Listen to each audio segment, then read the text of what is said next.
So it's Easter weekend and I came across these adorable galaxy Easter eggs. Little mini things, they are so cute and they have completely inspired me to make the most gorgeous Easter cupcake bakes. To start with, we are going to sift in our dry ingredients into our mixing bowl. So I have some flour. This is 100 grams of self-raising flour. Pop all that in. I've got 25 grams of cocoa powder here. It's really important that you sift your ingredients because it will help them become lighter in your bake and it will give you much lighter and less clumps and things like that in your cupcakes. Caster sugar, 125 grams. And to all of that, I'm going to put half a teaspoon of bicarbonate of soda.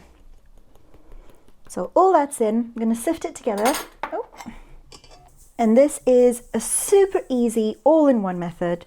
You just have to sift everything and try not to get covered in it while you sift. But you just put it all together, whiz it up, and in the oven it goes. Super easy, great to do with kids as well if you want to. Get that last bit of cocoa powder in there. I always find with my cocoa powder that it does clump up a little in the container, which is why it's really important to sift it before you use it. So that's my dry ingredients sifted in there. Now to that I'm going to add unsalted butter. This is 125 grams. And it's at room temperature and being cubed, so it's going to mix much more easily. There's my butter in. And to that I'm going to add 2 eggs. My eggs are at room temperature. Again, to help them mix more easily, I've kept them at room temperature. And that is all your ingredients that you're going to need. So we'll pop that over there. Let's put my mixing bowl together. And my paddle attachment. Always use a paddle attachment. If you use a whisk, it will put too much air into your mixture and then your cake could collapse.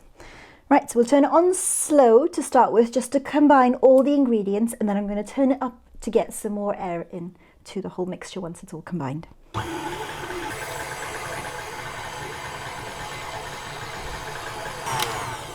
So that's been beating for about a minute.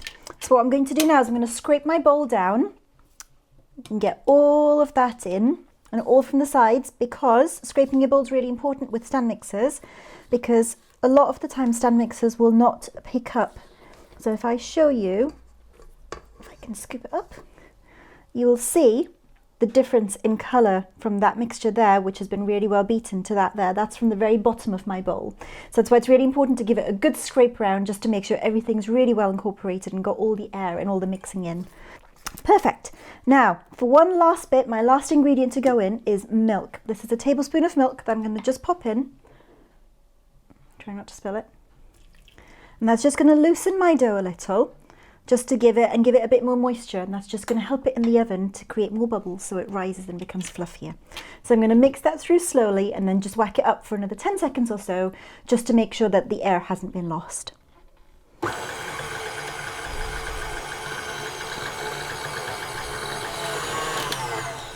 And that is the mixture done. That's my batter done for my cake.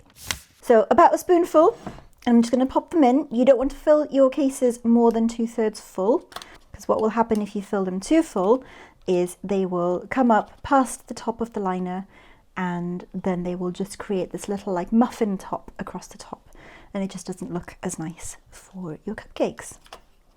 So I'm going to finish these off, and I will see you on the other side once I have cooked and cooled chocolate cupcakes.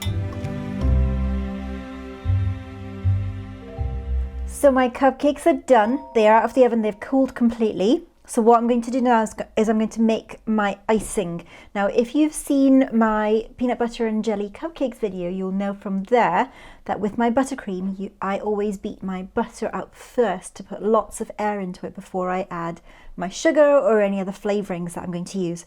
So this is 150 grams of unsalted butter at room temperature. The room temperature is really important because it's going to help it mix together really well and beat up and become lighter and fluffier much quicker.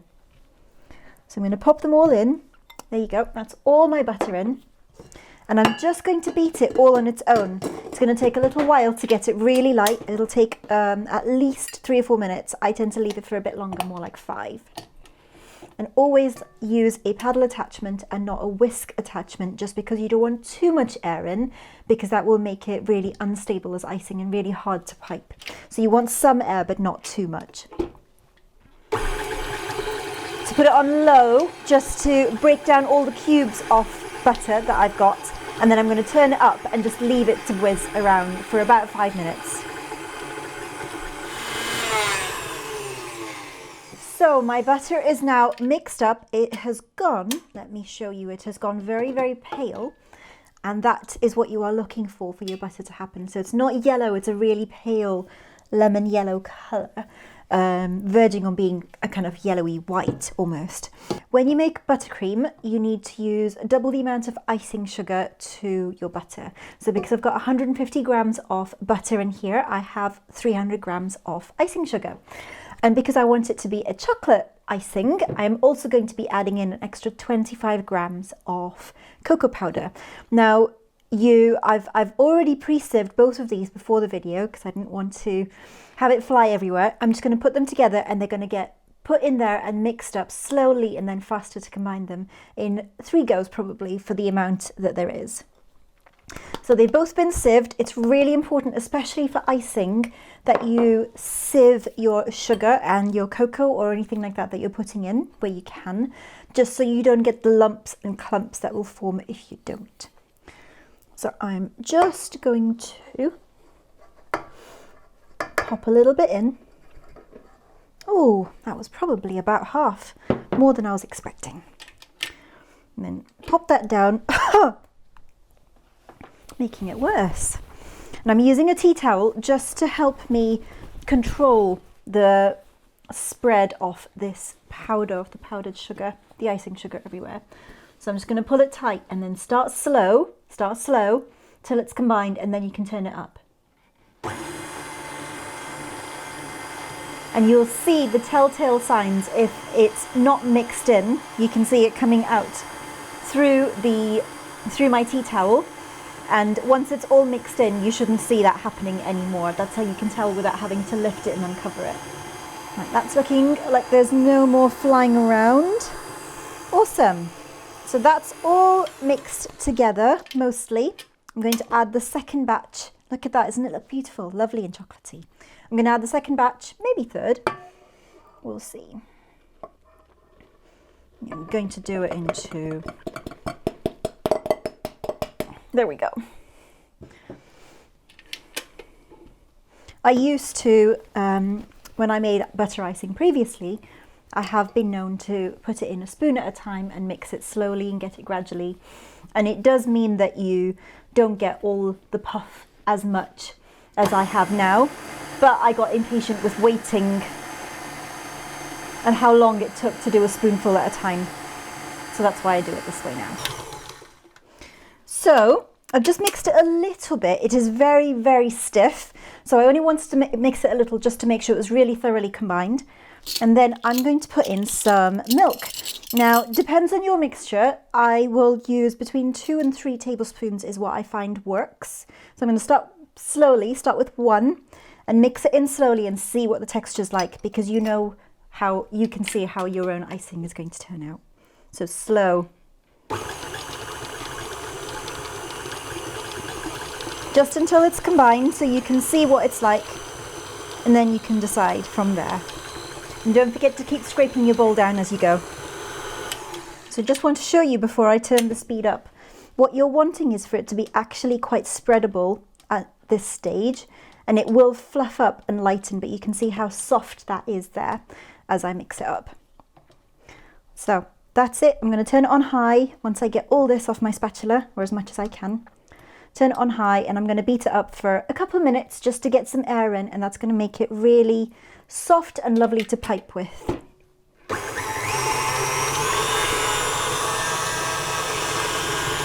Perfect. That's the buttercream all ready to go. So I'm just going to leave that there for a moment, and we're going to talk cupcakes now. So I'm just making a bit of a circle in the middle with my knife. I'm going to pull that bit of cake out. exactly like that. Look at that. Isn't that beautiful? Sorry, distracted. And I'm just going to grab a little bit of caramel, enough to fit in that little hole that I've just made, and just pop it in. Now you can get tinned caramel, but I find that tinned caramel can be quite runny to work with, so I don't tend to like using it very often really. Plus, with homemade caramel, you can make it as dark or as light as you want. So I love that I have much more control with homemade caramel. So there's my caramel done. If you want to at this point, you can sprinkle on some salt if you want salted caramel, but I'm not going to do that. I'm just going to keep it plain. And then I'm going to put my cake back on top. Exactly like that. Just squish it back in the middle so that's all gone in. And there is a little bit of a lump, but that's going to be fine because we're going to cover it with icing in a minute.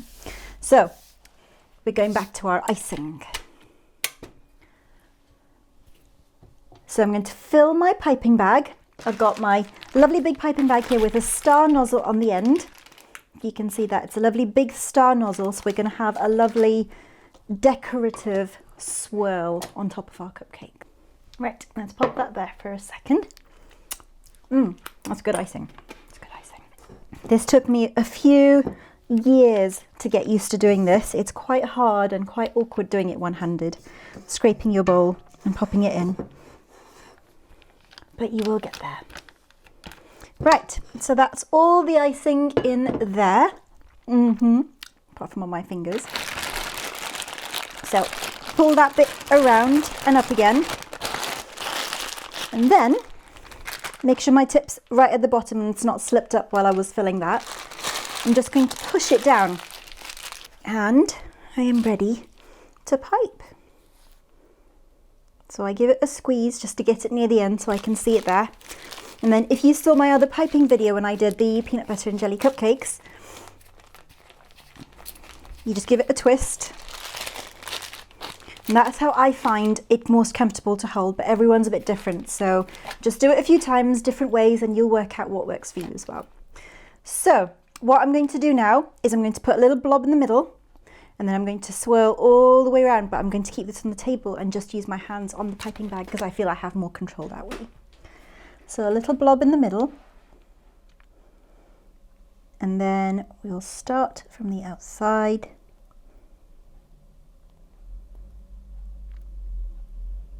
And that is my icing done. And these, if you remember from the beginning of my video, are those gorgeous enchanted galaxy eggs that I found that I couldn't resist. And there you go. There is my chocolate caramel enchanted eggs Easter cupcake. Enjoy.